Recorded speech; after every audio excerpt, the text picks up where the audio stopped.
Hello, and welcome to the first Atlanta Autism Caregiver Empowerment Session. And today we will be discussing self-care and coping skills, something that is sometimes overlooked when juggling life. Let's start together. I know it can be hard to discuss your feelings and be vulnerable, especially in a group setting, but I hope today, together, we can work on supporting each other and learning some tools that make life a little bit easier.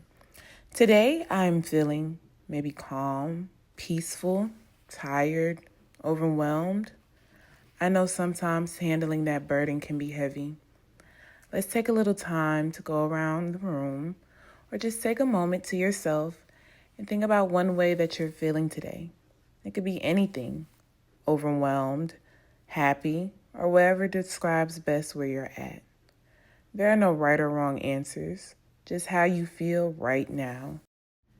Self-care is something we hear a lot about, but it's not always clear what it really means.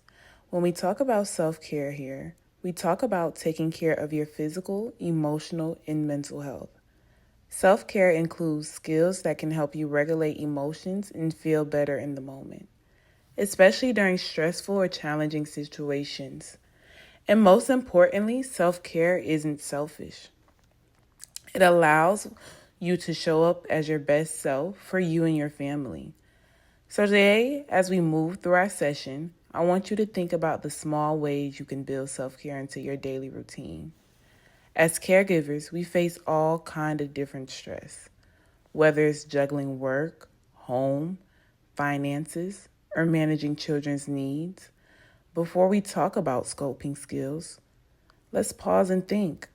What are some high stress points or challenges you notice in your own life that may impact your energy, your mood, or even your patience? This may look like morning and bedtime routines, balancing work and parenting, feeling unsupported or overwhelmed, scheduling pressures, child's behavior or emotional needs. Why does self-care matter? Self-care isn't just nice to have, it really matters.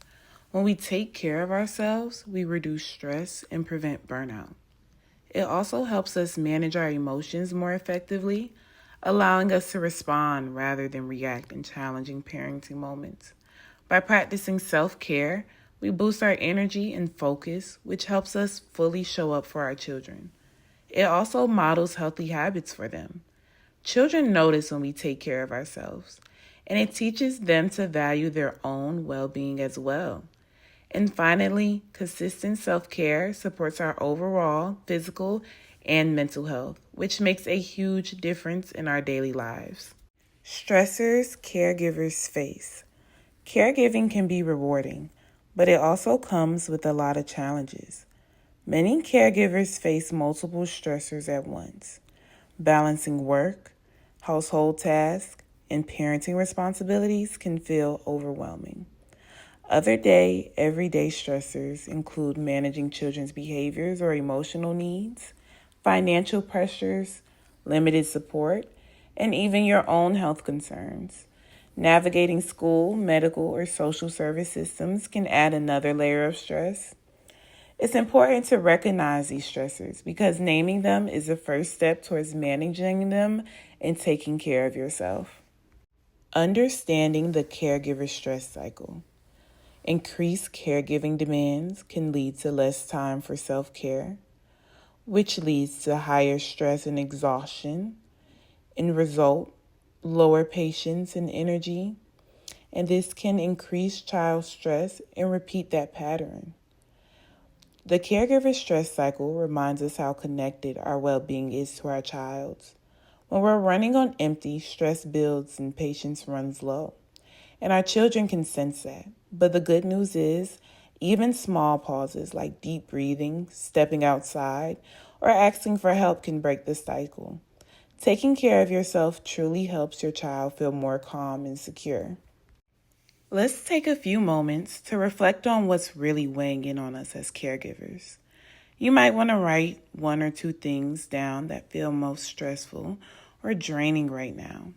Sharing is optional. You can keep it private if you like. This isn't about judgment. It's about acknowledging the real challenges so we can work on coping strategies together. Take a minute to think about your top 1 to 2 stressors as a caregiver.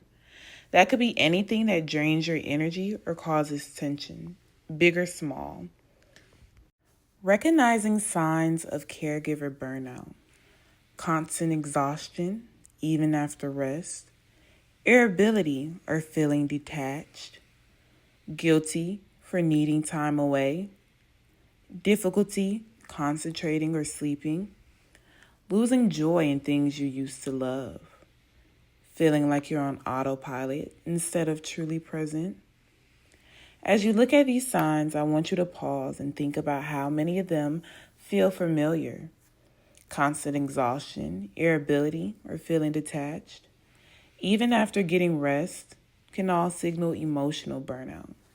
Sometimes we feel guilty for needing a break or noticing that we're going through the emotions without really being present. These experiences don't always show up dramatically. They can creep in slowly over time.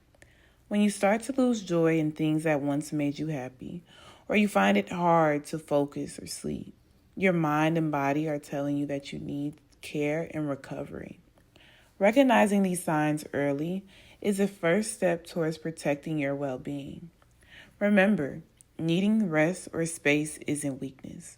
It's your system trying to restore balance. Self-compassion and positive affirmations. Self-compassion is about treating yourself with the same kindness you offered a friend. As caregivers, it's easy to be self-critical when things feel overwhelming. Practicing self-compassion reduces stress and supports emotional resilience. Remember to be kind to yourself. This is your first time living and you're doing your best. A simple practice is to remind yourself. You can also use positive affirmations to strengthen this mindset. For example, I am doing enough. It's okay to make mistakes.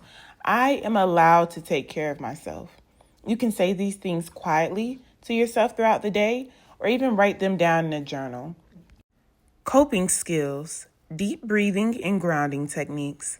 We want you to remember to pour into ourselves as much as we pour into others. I'm discussing 2 coping skills that may help you decompress during times of stress. Deep breathing is a simple way to calm your body when stress starts to feel heavy. Techniques like the 4-4-4 method, inhale for 4 seconds, hold for 4 seconds, and exhale for 4 seconds, helps reduce anxiety and physical tension. Grounding techniques help bring your mind back to the present moment. When worries or racing thoughts feel overwhelming, the 5-4-3-2-1 method uses your senses to anchor you in the here and now, which can help you feel more in control. Both of these skills reduce anxiety, improve focus, and support emotional regulation, making it easy to respond to challenges rather than react impulsively. Creating a self-care plan doesn't have to be complicated. It's about finding small, meaningful moments that help you recharge. Even for a few minutes of breathing, stretching, or stepping outside can make a huge difference in how you show up for your child. Remember, your plan can change over time. What matters is making space for yourself and not perfection. This goes over starting off small. Choose one thing that helps you feel calm or re-energized. Build simple routines. In the morning, taking a deep breath. Midday, stepping outside or playing some music. Evening, doing some gratitude journaling and writing down one thing you're grateful for. And using your support system, asking for help when you need it from family, friends, therapists, or even respite programs. Building support systems. Support systems are a critical part of self-care. Even if you're practicing coping skills on your own, having people and resources to lean on makes a big difference. Family and friends can provide practical help or just listen. Parent groups or community programs connect you with people who understand what you're going through. Professional support, like counselors or social workers, is also a valuable resource. Online or local groups can supplement support, whether it's classes or parenting organizations. Don't hesitate to share responsibility. Asking for help is not a sign of weakness, it's part of taking care of yourself. Having a support system can reduce stress, improve your emotional well being, and give you more energy to take care of your family. Remember, asking for support is a strength, not a weakness, and building a support system is a key part of self care. Now, let's think about the support available to us. Take a moment to identify one person or resource you can reach out to this week. Someone who can help you listen or share the load. It could be a family member or a friend. As we wrap up today's session, let's take a moment to reflect. Think about one coping skill you learned today that you would want to try this week. Consider one person or resource you can reach out to for support. Remember, self-care is not a one-time activity. It's outgoing. Even small steps each day can make a big difference. Thank you for taking the time out to be here and invest in yourself today. You deserve care and support just like your family does. If you have any questions or want to share any reflections, now is a great time. Thank you for coming. We're so excited to keep growing our caregiver empowerment sessions and resource program. We'd love your input to ensure these offerings meet your needs. Please scan the QR code to provide feedback on the presentation and provide insight on future topics. Follow us on Instagram and TikTok at Atlanta Autism Center. Share your feedback and look out for the next empowerment session on November 8th, 2025. Thank you.